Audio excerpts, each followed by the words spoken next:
ഹരിനാരായണ ഗോവിന്ദ ജയനാരായണ ഗോവിന്ദ മത്സരനിഗ്രഹ ഗോവിന്ദ മത്സ്യവപൂർധര ഗോവിന്ദ ഗോവിന്ദ ഹരേ ഗോവിന്ദ ഗോവിന്ദ ഹരേ ഗോവിന്ദ. യുധിഷ്ഠിരനും മാർക്കണ്ഡേയ മഹർഷിയും കൂടി ഇങ്ങനെ സംസാരിച്ച് ഓരോ കഥകളൊക്കെ ഇങ്ങനെ പറഞ്ഞു കൊടുക്കുന്നുണ്ട്. യുധിഷ്ഠിരൻ സംശയങ്ങൾ ചോദിക്കും, മാർക്കണ്ഡേയ മഹർഷി അതിനുള്ള ഉത്തരങ്ങളൊക്കെ പറയും. അങ്ങനെ ചോദിച്ചുകൊണ്ടിരിക്കുമ്പോൾ യുധിഷ്ഠിരൻ ചോദിക്കുകയാണ്, അങ്ങ് പല പ്രളയങ്ങളും എല്ലാം കണ്ട ചിരഞ്ജീവിയാണെന്ന് കേട്ടിട്ടുണ്ട്. ക്ഷണനേരം കൊണ്ട് നശിക്കുന്ന ക്ഷണികമായ ഈ ജഗത്തിൽ ഒരിക്കലും നാശമില്ലാത്തൊരു വ്യക്തി അങ്ങ് മാത്രമാണെന്ന് തന്നെയാണ് ഞാൻ കേട്ടേക്കണത്. എല്ലാം നശിക്കുന്ന പ്രളയകാലത്ത് ബ്രഹ്മദേവനോടൊത്ത് അങ്ങ് അത് നോക്കിക്കണ്ടു എന്നും കേട്ടു.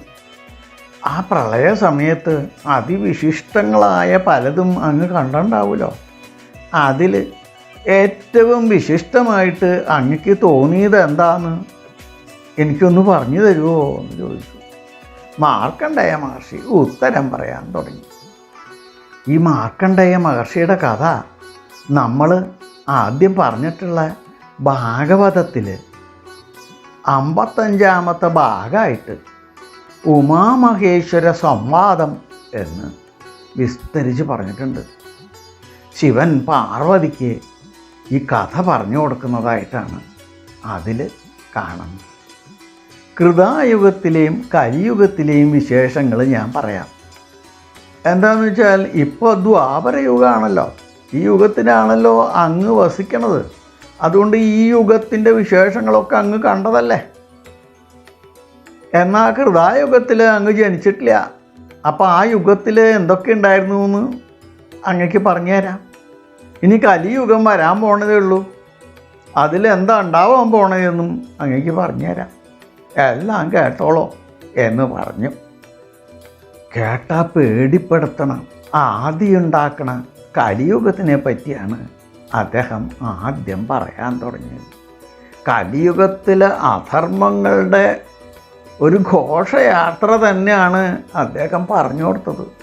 ഇത് കേട്ടപ്പോൾ യുധിഷ്ഠിരന് ആകെ വ്യസനായി. ഇനി വരാൻ പോണ കലിയുഗം ഇങ്ങനെയായിരിക്കുമോ? അപ്പോൾ മഹർഷി പറയുന്നുണ്ട്, എന്നാൽ കഴിഞ്ഞ കൃതായുഗത്തിലും ദ്വാപരയുഗത്തിലും നിങ്ങൾക്ക് ഭഗവാനെ കാണാനൊക്കെ ഹോമങ്ങളും യജ്ഞങ്ങളൊക്കെ ചെയ്യേണ്ടി വരും. പക്ഷേ കലിയുഗത്തിൽ ഭഗവത് ദർശനത്തിന് വെറുതെ നാരായണ ഭഗവാനെ എന്ന് വിളിച്ചാൽ മതി. ഭഗവാൻ വെളിപ്പുറത്താണ്. അതാണ് ആ യുഗത്തിൻ്റെ വിശേഷത. അതുകൊണ്ട് കലിയുഗത്തിൽ ജനിക്കുന്നവർ എപ്പോഴും ഭഗവത് സ്മരണ മാത്രം ഉണ്ടായാൽ മതി. അവൻ തെറ്റായ വഴി കൂടി പോവില്ല. കൃതായുഗത്തിലെ കാര്യങ്ങളാണെങ്കിലോ അതിവിശിഷ്ടമാണ്. എല്ലാവരും ദേവന്മാരെ മാതിരിയാണ്. അത് കേട്ടപ്പോൾ യുധിഷ്ഠിരന് വലിയ സന്തോഷവും ഉണ്ടായി. എന്നിട്ട് പറയാണ്, യുധിഷ്ഠിര, പ്രളയകാലത്തെ കണ്ട ഞാനും ബ്രഹ്മാവും മാത്രമേ ഉള്ളൂ. ഞാനും ബ്രഹ്മാവും അനേകം പ്രളയങ്ങൾ കണ്ടിരിക്കുന്നു. എങ്ങും വെള്ളം നിറഞ്ഞിരിക്കുന്നു, എവിടെയും പ്രളയജലം മാത്രം. ആദിത്യ ചന്ദ്രന്മാരോ ആകാശമോ ഒന്നുമില്ല, വെറും പ്രളയജലം മാത്രം. ആ സമയത്ത് ഞാൻ ആ പരപ്പിൽ കൂടി ഇങ്ങനെ സഞ്ചരിക്കുക. അപ്പോണ്ട് ദൂരെ ഒരു വടവൃക്ഷത്തിൻ്റെ തല കാണുന്നു. വീണ്ടും അടുത്തപ്പോൾ അതിലൊരാലില ആ വെള്ളത്തിൽ അങ്ങനെ പറ്റി കിടക്കുന്നു. അതിൻ്റെ ഉള്ളിൽ ശ്രീവത്സവും കൗസ്തുഭങ്ങളെ കൊണ്ട് അലങ്കൃതമായ ഒരു ബാലൻ തൻ്റെ കാലിൻ്റെ പെരുവിരൽ കടിച്ച് അങ്ങനെ രസിച്ച് കിടക്കണു. ഞാൻ പതുക്കെ അടുത്തെത്തി. അപ്പോണ്ട് ഒരു ശബ്ദം, മാർക്കണ്ഡേയ, അങ്ങ് യുഗധർമ്മങ്ങളെ കണ്ട് പരവശനായിരിക്കണമല്ലേ? ഇങ്ങനെ നീന്തി നടക്കല്ലേ, ആകെ ക്ഷീണിച്ചിട്ടുണ്ട്. സാരില്ല, കുറച്ച് നേരം എൻ്റെ അകത്തിരുന്ന് വിശ്രമിച്ചോളൂ. പറഞ്ഞു തീർന്നില്ല. ആ വായ തുറന്നു. ഞാൻ ആ വായയുടെ ഉള്ളിൽ കൂടി ഭഗവാന്റെ വയറ്റിലെത്തി. അവിടെ കണ്ട കഥ പറഞ്ഞറിയിക്കാണ്ടോ. പ്രളയത്തിന് മുമ്പ് ഈ ലോകം എങ്ങനെയുണ്ടായിരുന്നു എന്നാണ് ഞാൻ അവിടെ കണ്ടത്. ആകെ വിസ്മയിച്ചു പോയി.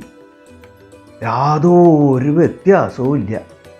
മുഴുവൻ ലോകങ്ങളെയും പദാർത്ഥങ്ങളെയും ജീവികളെയും ഒക്കെ ഞാൻ ആ വയറ്റിൻ്റെ ഉള്ളിൽ കണ്ടു.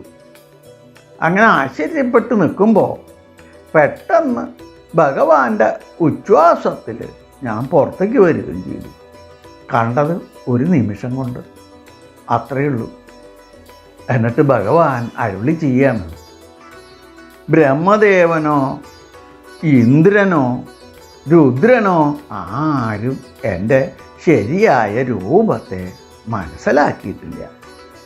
ഈ ജഗത്ത് മുഴുവൻ നിറഞ്ഞു നിൽക്കുന്നത് ഞാൻ തന്നെ. എന്നിൽ നിന്നും അന്യമായിട്ട് വേറൊന്നുമില്ല. നക്ഷത്രങ്ങളും പർവ്വതങ്ങളും സമുദ്രവും എല്ലാം എൻ്റെ രൂപവിശേഷങ്ങൾ മാത്രമാണ്. ഈ വേദങ്ങളൊക്കെ എന്നിൽ നിന്നും ഉണ്ടായി. അവ എന്നിൽ തന്നെ ലയിക്കുകയും ചെയ്യും. വർണ്ണാശ്രമങ്ങൾ എല്ലാം എൻ്റെ സൃഷ്ടിയാണ്. അത് എന്നിൽ തന്നെ ലയിക്കുന്നവയുമാണ്. എപ്പോഴും ജലത്തോട് ചേർന്നിരിക്കുന്നതായതുകൊണ്ട് എന്നെ നാരായണൻ എന്ന് വിളിക്കപ്പെടുന്നു. എൻ്റെ അനുഗ്രഹം കൊണ്ടാണ് അങ്ങക്ക് ഇതൊക്കെ കാണാൻ കഴിഞ്ഞത്. ഇതെല്ലാം ഉത്ഭവിക്കുന്ന എൻ്റെ അവസ്ഥയാണ് വിശ്വരൂപം. എല്ലാം പറഞ്ഞിട്ട് ഭഗവാൻ ആ പ്രളയ ജലത്തിൽ തന്നെ അന്തർധാനം ചെയ്തു. യുധിഷ്ഠിര, എന്താ ഒരു മറിമായ? മായയോട് ചേർന്ന് അദ്ദേഹം നമ്മളെയൊക്കെ ഇങ്ങനെ ഭ്രമിപ്പിച്ചുകൊണ്ടേയിരിക്കുകയാണ്. ആ മായാമുക്തനാവാൻ വേണ്ടി വേണം നമ്മൾ പ്രയത്നിക്കാൻ. ഭഗവാൻ ഈ കഥ കേൾക്കുന്നവരെല്ലാം മായാമുക്തരാക്കി തരണേ എന്ന് പ്രാർത്ഥിച്ചുകൊണ്ട് ലോക സമസ്ത സുഖിനോ ഭവന്തു.